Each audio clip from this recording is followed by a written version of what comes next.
संगठन आइस्कॉन को बता रही है कसाईयों को गाय बेचता है। मेनका गांधी का ये सबसे बड़ा आरोप है, क्या कहना चाहेंगे इस पर? मेनका जी सबसे सीनियर सांसद हैं। मेनका जी पशुओं से, पशु पक्षियों से बड़ी मोहब्बत करती हैं। वो दयालु महिला हैं। अगर वो कुछ कह रही हैं तो उसमें ज़रूर सत्यता होगी। मेरे कहने का अभिप्राय ये है कि मेनका जी एक सम्मानित महिला हैं। मेनका जी ने जो कुछ भी कहा है वो बिना सच्चाई के नहीं कहा है, इसलिए उनकी बातों पर विश्वास किया जा सकता है। और क्यों न किया जाए। मुझे याद है एक बार हम लोग चंद्रशेखर जी के नेतृत्व में गांधी समाज से गांधी जन्मभूमि जा रहे थे। अच्छा।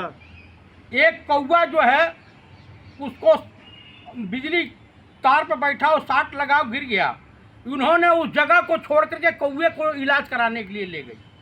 तो वो बड़ी दयालु महिला हैं और ऐसी दयालु महिलाएं बहुत कम दिखाई देती हैं। क्या सोशल मीडिया पर ये भी कह रहे हैं कि धर्म की आड़ में अन्याय कर रहे हैं धर्म के ठेकेदार, तो क्या इस पर सवाल उठाना चाहिए? क्यों नहीं उठाना चाहिए। आशाराम धर्म की आड़ में कितने लोगों का जो है जिंदगी बर्बाद की है। आप बताइए, चिन्मयानंद स्वामी चिन्मयानंद बीजेपी के पूर्व गृह राज्य मंत्री, उन्होंने भी, उनके ऊपर भी यौन शोषण का आरोप है।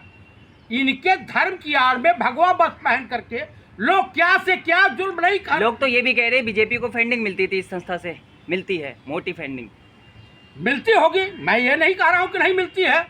इसकान जो है अनेक राजनीतिक दलों को माल मुहैया कराता है, 2.5% पर देता है। और बताइए।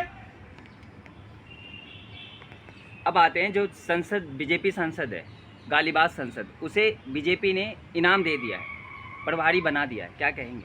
आप बताइए, बीजेपी ने किसको निकाला है?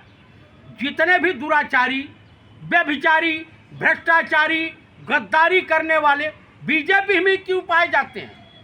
आप मुझे बताइए, बच्चियों ने जो आरोप लगाया था यौन शोषण का, खिलाड़ी बच्चियों ने, क्या माननीय प्रधानमंत्री राजा बाबू ने उस सांसद को के खिलाफ कार्रवाई होने दिया? बीजेपी अपने भ्रष्टाचारी, व्यभिचारी, दुराचारियों को स्वयं पालती है, पोसती है और आगे कर देती है।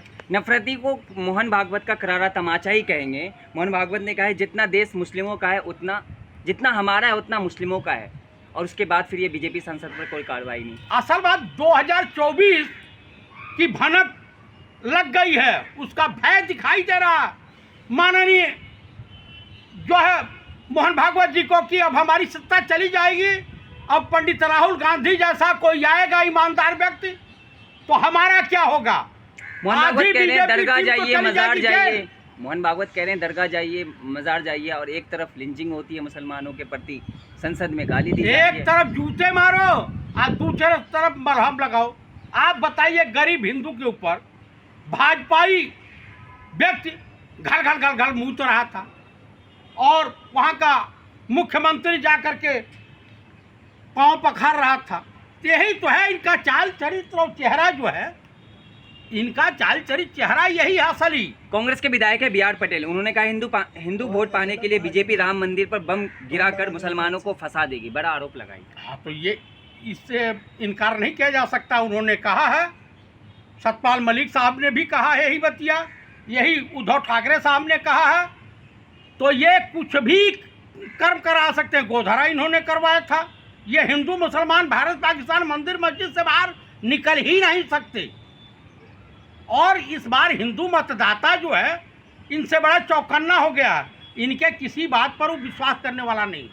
लेकिन बृजभूषण की बात कर रहे हैं आप, बृजभूषण तो डंके के चोट पे कह रहे हैं कि हमारे टिकट काटने वाला कौन है? मैंने उनका टिकट कटे, वो रहें या न रहें, वो हमारा नहीं है, लेकिन वो आरोपी हैं, वो क्रिमिनल हैं, इसका रिकॉर्ड सबके पास है। अब इस बार उनके वहाँ उनके क्षेत्र की जनता भी उनसे व्याकुल हो गई है और इस बार हरा देगी उनको। बीजेपी टिकट दे या कुछ भी करे। बीजेपी संसद से भी आगे निकल गए मोदी जी। मोदी जी तो कह रहे हैं, रैली में उन्होंने कहा है, चाहे जवान फिसली हैं क्या है, उन्होंने कहा है कांग्रेस को कि निर्मल नक्सल। तो कैसे देखते हैं आप इस बयान को? देखिए, मोदी जी बहुत ही बड़े कलाकार हैं। इनको फिल्मी दुनिया में होना चाहिए। और 18-18 घंटे जो है काम करते हैं, एक दिन की भी छुट्टी नहीं लेते हैं। कांग्रेस चला रही है अरमान नक्सल। भाई, मेरे कहने का आप अभिप्राय समझिए कि माननीय मोदी जी क्या कहेंगे क्या नहीं कहेंगे, ये अडानी अंबानी को लाभ देने के लिए किसी स्तर तक जा सकते हैं। वो कोई किसी के ऊपर आरोप लगा दें, देश की जनता इनको भली भांत इसलिए इनके रैलियों का बहिष्कार कर चुकी है। बेरोजगार लोग झेल ले रहे हैं। बनारस में जो इनके खिलाफ मुर्दाबाद, इन्हीं की सभा में नारे लगे। आप जो है राजस्थान की रैली में ये तमाम तरह की कुर्सियाँ खाली पड़ी हैं और भाषण दिए जा रहे हैं, तो कुर्सियाँ सुन रहे मनुष्य थोड़ा सुन रहा था। शिवराज सिंह चौहान अलविदा कह रहे हैं अफसरों को, क्या हथियार डाल दिए हैं वो? भाई, उनके समझ में आ गया है, नेता तुरंत समझ जाता है जनता के मूड को, इसलिए उसने कहा कि अलविदा दोस्तों, अब नहीं मिलेंगे आपसे। अब मेरी हार है, बीजेपी हार रही है, अब बुरी तरीके से हार रही है। बीजेपी कैसे हार रही है? मंत्रियों को टिकट दिए जा रहे हैं। मोदी जी मध्य कह रहे हैं प्रदेश जब हम गारंटी देते हैं तो घर घर पहुंचता है सामान। हाँ, गारंटी वो देते हैं, एकदम सामान उनके घर भर तक पहुंच रहा। इतनी बड़ी गारंटी देने वाला 5,000 करोड़ सुभाष चंद्रा का माफ किया इन्होंने।